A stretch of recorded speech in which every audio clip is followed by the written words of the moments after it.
Dr. Rafich here from Vet Triage. We're continuing through this issue of JAVMA, July 1st, 2015. This is a what's your diagnosis in a monkey. Crazy. So what's your diagnosis? Boom, there it is.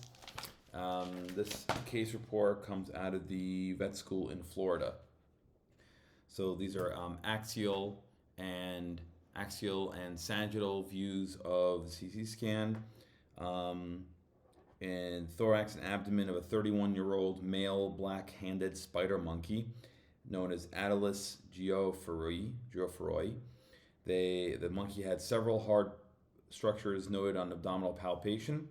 Occasionally, the monkey had a history of hyporexia, but otherwise didn't have any symptoms. The complete blood count and serum biochemical analysis were normal. They anesthetized the monkey with ketamine, dexmedetomidine, midazolam, intubated him and isoflurane and oxygen. This monkey lived in a zoo, so that's where this is coming from. They performed a palpation guided fine needle aspirate, but they could not penetrate these structures in the abdomen, and the whatever results they could find showed bacterial population consistent with large intestine with some plant and mineral material. Bacteria culture was negative.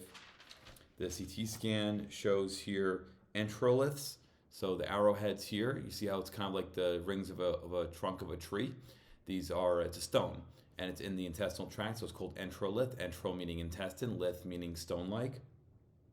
The concentric ring appearance is suggestive of a process occurring in layers over time. So here it is again. There it is. Diagnostic imaging findings and interpretation. In the cecum, there were 3 well-defined oval mineral attenuating structures with concentric rings. They range from 3.5 by 3.2 by 3.2 centimeters to 9.8 by 10 by 7.1 millimeters. Then the cecal wall was circumferentially thickened, and there were 2 similar structures in the abdomen, about 1.8 by 1.1 by 1.6 centimeters is in the intestinal tract in the left to middle caudal abdomen. And then lumbar spine, they found multifocal spondylosis deformans, which indicates arthritis of the spine. Treatment and outcome, they took the monkey to abdominal exploratory surgery. They found enteroliths within the cecum associated with the cecum diverticulum. The enteroliths were removed via tymphotomy, and the diverticulum was plicated.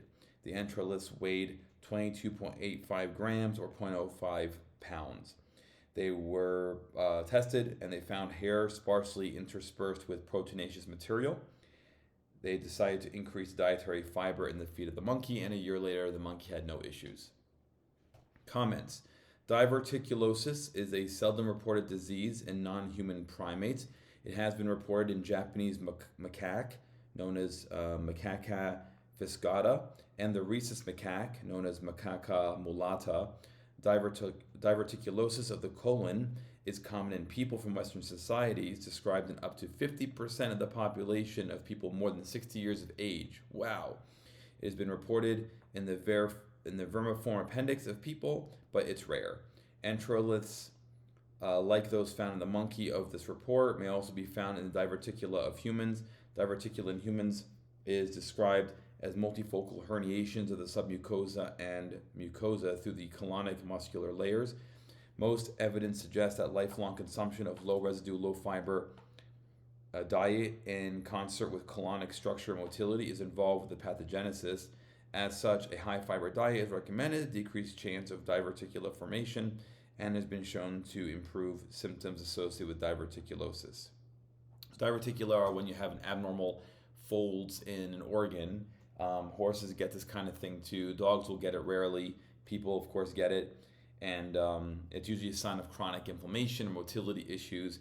Obviously, low fiber seems to play a role with it. And, of course, fiber affects motility, right? And so anything you can do to make things move normally is what you're aiming for.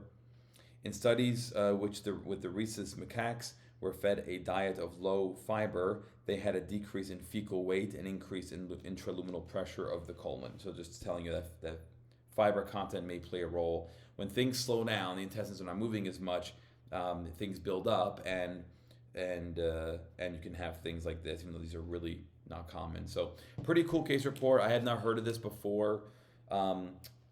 And I don't think I've ever seen this in a dog or cat before.